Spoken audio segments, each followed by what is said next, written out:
we're going to get into a little tangent and see where it goes. I want to talk about listening to your body's inner rhythm.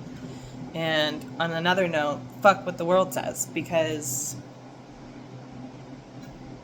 the world tells us to go in so many directions. Like, we are being pulled to be a vegan, and then we're being pulled to go keto, and then we're being pulled to do whatever that is over there.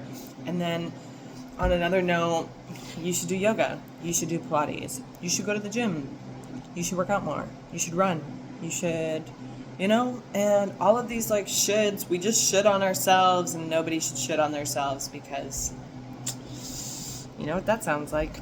It's not fun. And so that's today's topic. Today's topic is how to not shit on yourself and listening to your body's inner rhythms so that shitting on ourselves isn't even part of our reality. Thanks for being here. Thank you so much. I really appreciate your watch, your subscribes. If you haven't subscribed already and you like my content, please do.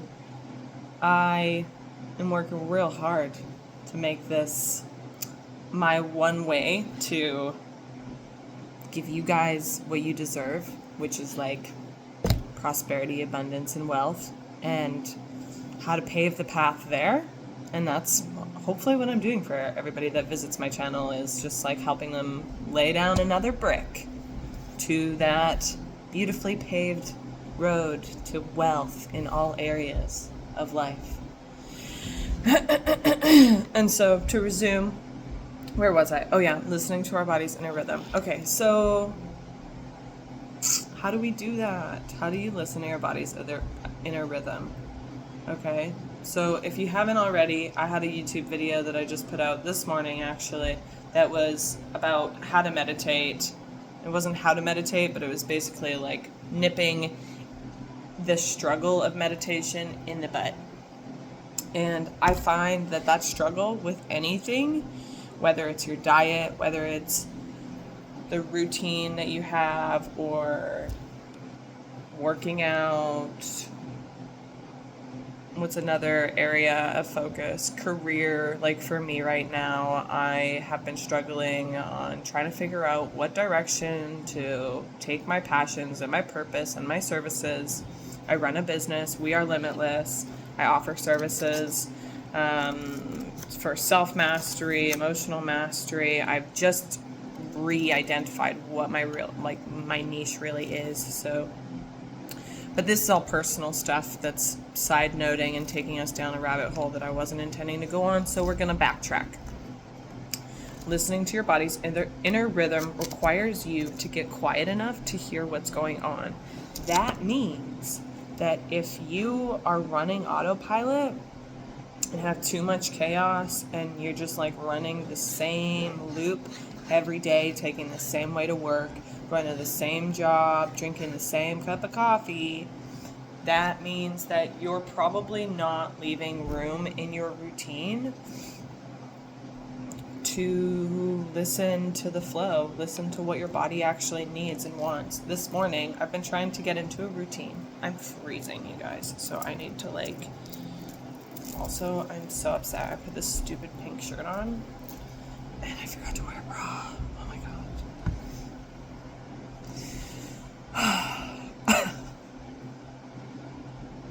So my intuition, our intuition, getting quiet enough. How do you get quiet enough? Okay? That means just like taking a pause in your routine, like listening. Like just taking a pause right here while you're sitting with me. Take a deep breath in. Take a deep breath out. If your body's calling for rest, like mine is right now, my cycles, my monthly cycle just like hit a flip, where it went from like motivation time, which I think is around like ovulation period. I'm still working out the kinks and identifying what is what, which is also something that I'll make another YouTube video about in the very near future. If you're a woman and even if you don't identify as a woman but you bleed, I just switched into a very calm and like restorative time in my cycle. And that means that me lifting weights is not in alignment. And that drives me crazy because I want consistency. I want discipline. I want to get up and do my workout every day. But I have these times in the month where my body is like, no, honey, we need rest. We need you to just move with ease today. The equivalent of working out on these days is like a walk and maybe a couple sit-ups and a couple push-ups and a couple squats or whatever, right? It's just minimal. It's very minimal. And I feel like when I do work out or when I do push myself to work out, when my cycle isn't in alignment, when I can feel like my body is in restorative mode, it almost feels counterproductive, which is what this video is all about, is for us to stop working against what isn't working for us. Like, if you're working out and you know that, like, you should be working out, but that it's actually not working for you, like, whatever workout you're doing or the routine you have is actually, like, doesn't feel in alignment with you, it doesn't feel in alignment with your being, or, like, it just feels excruciating to make fit in wherever you're trying to fit it in, is probably because it's not as productive, and it's probably more counterproductive because you're going against what is in alignment for you. And when I say alignment, I'm not talking about being in alignment as in I just want to sit on the couch all day and watch movies every day, all day. That's my alignment. No, I mean alignment as in, like, what is that inner compass telling you? Not your brain, not like the lazy part of you that doesn't want to get off the couch for like 7 days. Because I definitely have one of those parts of me. And that's okay. We can have those parts of ourselves and be like, okay, I get, like, you just want to watch 20,000 episodes over and over and over. But what is also important to me is honoring my well-being, honoring my need for, like, to feel good. I want to feel healthy. I want to feel like I want to be restorative. I want to take naps when I need naps. I want to honor that my body is just tired right now. But I also want to keep my eye on the prize because I have dreams that I want to come alive. And so it's about being real with where you're at, honest with yourself. Okay, step 1, be real with where you're at and honest, right? If watching movies all day is in alignment and you're like, is this in alignment for me? Ask yourself, is this in alignment for me? And don't let your little monkey brain answer. Don't you dare. I'm telling you, listen to that deep down place within, and it'll go yes or no. And if it says yes, then by all means, watch all the episodes. But if you know that's not in alignment and yet you still do it, you'll feel that guilt, you'll feel that shame, you'll feel that emotion that's like, I know this isn't right for me. And so that's how we can tap in and learn and practice how to listen to that intuitive system. So this rant is gonna go on probably a little bit longer than I intended. I thought I could speed it up, but I suppose there's a lot of detail here, so we're gonna get a little bit more comfortable and screw this shirt. Okay, we're feeling more comfortable. And because this is turning into a little bit more of a ramble than a lesson, I will put a step-by-step process of how to tap into that inner compass, your inner map, you could say, that you listen to more than look at. I will make a step-by-step in written format to really lay this out a little bit easier for those of you that don't want to listen to my entire ramble, because I get it's not for everybody, but I do want everybody to have this in their tool belt, right? I think we get so oversaturated, especially nowadays, with information, and so to keep less is more. If you want to sit here with me and listen to me ramble, I appreciate it so much, but I also don't expect you to. So the step-by-step is in the description below. And for those of you that are staying with me, There is some important things that will be said that will definitely hold benefit and value. I'm not here to waste your time, but I am here to express in all ways that creative expression wants to flow for me, and it comes through my voice, it comes through my words, it comes through in the way I communicate, and so I'm going to continue on. So, all right, step 1, following your intuitive rhythm is listening, creating the space for your intuition. Okay, if we can't even create 10 minutes to listen to that, then you can't expect for it to come through, right? You can't expect to know. And I suppose, even if we don't create the space, if you're going to the gym, this is how I claim and perceive my emotions and human emotions to be our superpowers, okay? Right here, right in this moment. So if you're still with me, this is gonna get juicy. Your emotions are leading you in either the right direction or away from the wrong direction. If you're feeling shame, if you're feeling guilt, if you're feeling anxiety, if you're feeling, if every time you go to the gym you feel uncomfortable, how productive are you actually being? And that being said, it doesn't mean you should be comfortable when you go to the gym, but if you go there and you're so focused on everybody else around you that it's really hard for you to tap into like your own workout routine and your own, this is how it is for me. I struggle so deeply with like people either looking at me or just like energy. It's an energetic thing for me, and so when there's lots of energy and commotion going on around me, it's hard for me to like tune into myself and my practice, which is why going to the gym for me isn't super productive, because when I'm there I have so much energy focus going outward in everybody else's, like I know where everybody is. I don't know why my brain operates this way or why my energetic system is this way, but I just know that this is how it's operating, and perhaps that's something that will change and I can change, but I just know that working out at home is what works best for me. I know that when I crank my tunes and I get in this zone, I'm in the zone, and it is beautiful and it's fun and it's playful and I have the best workouts, and then I feel so good. Whereas at the gym, I don't have the same experience. Like, it's not as beautiful and fun and playful, and I can't be the weirdo. Like, sometimes I throw my weights around because it's like activating muscles in my body that aren't activated when I do like the same, whatever you call the, and I like to like do weird things with my weights because I can feel it working muscles in different parts of my body that anyways, and so I know what works for me. And so this is about exploring. Step 2, exploring what works for you, exploring those inner rhythms. Okay? Exploring, let me make sure I write this down. Step 1, intuitive, we'll call them intuitive nudges, okay? And step 2, exploration.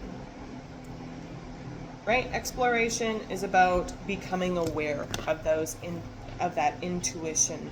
It is becoming aware of how you feel, right? Ask yourself, is this more productive for me here or there? Is it more productive for me to meditate at 6 a.m. or at 12 p.m.? These are things you can ask your intuitive rhythms to answer. You can ask like, hey, what's most productive for me, body? And your body will be like, and probably give you an answer. And if you don't get an answer, it's open for exploration. This is something that you need to take action into exploring. So right now, I'm sitting at my local co-work. I do Saturday volunteer shifts here in Tofino, BC, Canada. I love it. I love it because I come here and I do my thing, and there's nobody here on Saturdays. Let's be real. Nobody wants to go to work on Saturday but me, because it's just me in my office and I can do whatever I want. And sometimes there's a little bit of social interaction, and I'm doing my volunteer work, so that makes me feel good, and it holds me accountable because I have to be here for 9 a.m. And that works for me because I do not sit my ass at my desk for 9 a.m. if I don't feel like it, being my own boss. I'm realizing as my own business owner, as my own boss, as CEO of We Are Limitless, one, I'm a shitty employee. Two, I'm a shittier boss because I don't hold myself as accountable to show up and sit in my desk. And I do this thing where I'm like, I'm listening to my body. I need a nap. But when I have to come to co-work, even when I'm like, I'm tired today, and I get to co-work, I actually always get into my rhythm of this very abundant, thriving, like being of service. I want to make videos for you guys. I want to be here. And so I found that even though it doesn't necessarily flow with my rhythm, it is a discipline that is in alignment to my rhythm, whether I like it or not. Saturdays work for me. It's not always the most comfortable leaving for work early in the morning because I live 45 minutes away or whatever, right? But it's something that I've found that really works for me, even though it's not always comfortable. So that being said, things aren't always supposed to be comfortable. They're not always supposed to be easy peasy lemon squeezy. Sometimes you do gotta rip yourself out from beneath the blankies. Oh, I love my blankies. And sometimes that's hard. But your inner compass isn't about being comfortable. It's about doing what's best for you and your well-being, including like all aspects of that. So that could be passion, career, that could be love, money, relationships, whatever, right? All aspects, health, benefits. You know what I'm talking about? So following these inner rhythms is just that. And I don't know if I'm just rambling nonsense right now. Maybe I won't even post this because this could come out much clearer. But I suppose I like my morning coffee ramble, and maybe whoever's here does appreciate it too. Okay, so step 4 was listening and awareness. Oh no, sorry, step 3, listening and awareness. So yeah, how do you feel when you go to the gym? How do you feel when you put that food in your body? How do you feel? And it's all about how we feel, right? This world we live in is a feeling world. We are in these human bodies, these avatars, to feel. We have sensations. We feel things. We feel things like this. And then we also feel things in here. And we smell things, and that makes us feel things, and we hear things, and that makes us feel things, and we see things, and that makes us feel things, right? Everything comes back to feeling, and that's why emotions, I truly believe, are the foundation in which we were meant to build life on. That is the platform that it was all supposed to be built on, but we became disconnected from our emotions. We swept them aside and under the rug, and then our mothers taught us to do that, and then their mothers taught them to do that, and so here we are today, all sweeping our shit under a rug. And that's where we get lost. That's how we get lost, is we can't find our way, and we listen to every alternative route that everybody else is saying is the way because we don't know how to find our own way. Because we're disconnected from our own way, because we're disconnected from feeling, because feeling is how we find our way. Feeling is how we feel through life. And if we felt our way through life instead of thought our way through life, then we would be much farther ahead as a human society. And those of us that do feel our way through life, you know what's up. And if you know, you know. Because once you do start feeling your way through life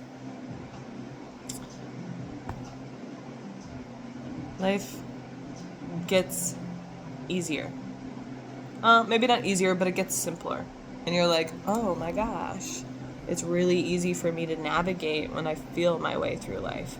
Whereas it's not easy when you're trying to think your way through life, because logistically and intellectually, Life is not intellectual entirely. It is 25%. It's probably 25% intellectual, 25%, what they say, life is mental. Life is not supposed to be mental. Life is emotional. If we let it be emotional, we have greater control over those emotions. And what we swept under the rug doesn't come up out of the blue when we're on a date because we stop sweeping it under the rug. And then we pull up the rug and we're actually like, there's nothing under there to come up on that first date when you're trying to, or whatever, right? You know what I mean. So feeling your way through, that's step number 2. Step number 4, feeling your way through. Man, I hope you don't listen to me and you really learn to tap into this navigation system, because I be talking some nonsense sometimes, and most of us are. Let's be real. Feeling your way through. Okay, and so I think we've talked about that enough. You can feel your way through. You know how to tell. Anxiety is that direction. Joy is that direction. Simple. When this person is in my life, I feel shittier. When I hang out with that person, I feel better. Okay? That's as simple as it gets. And that's as simple as it is just listen to that.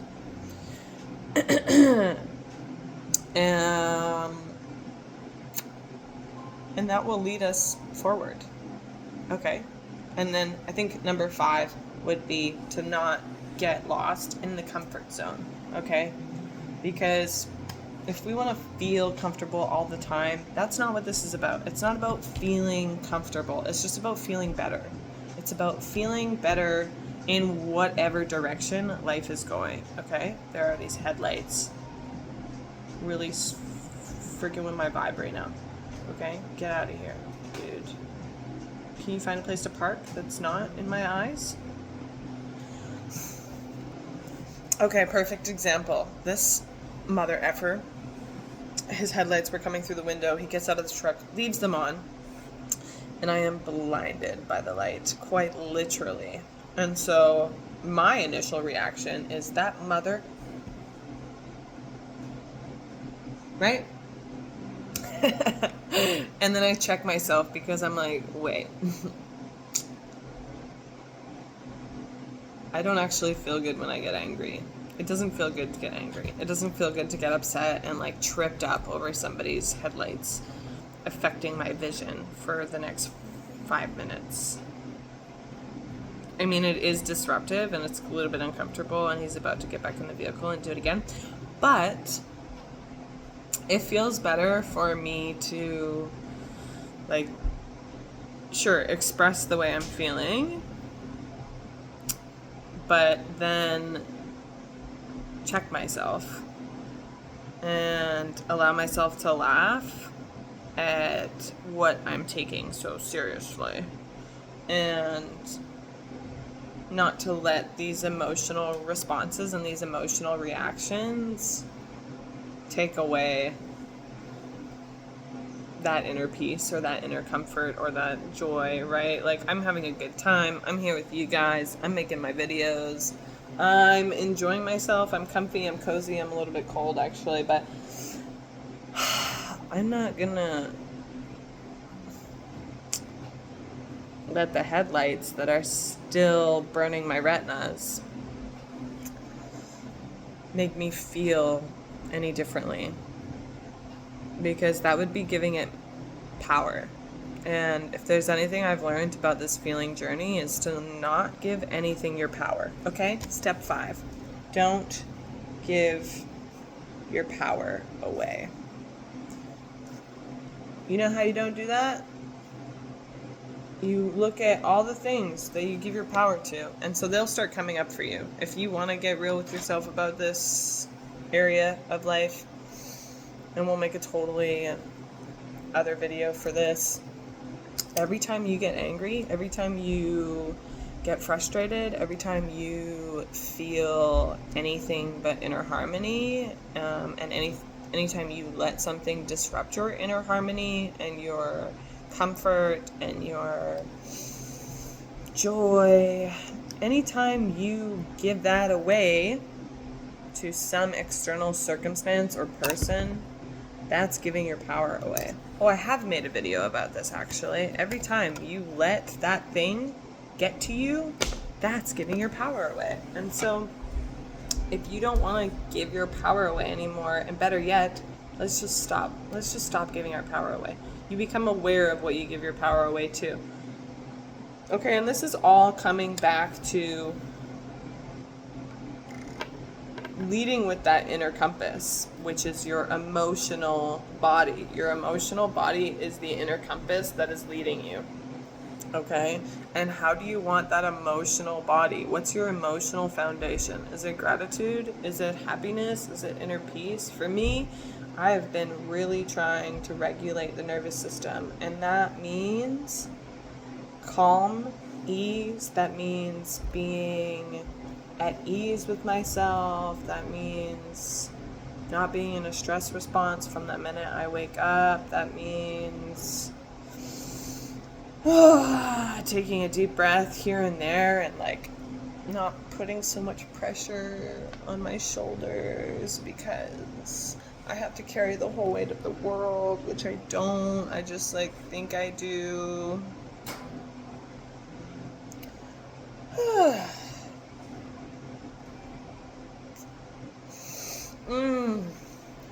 And sighs reduce cortisol, in case you need that little reminder. Just take a deep breath and let yourself sigh out. Reduce that cortisol because there's too much. There's too much cortisol in and around us. And so I think this is a good place to sum it all up. Following your inner compass can go in a variety of ways, but it's about feeling your way through.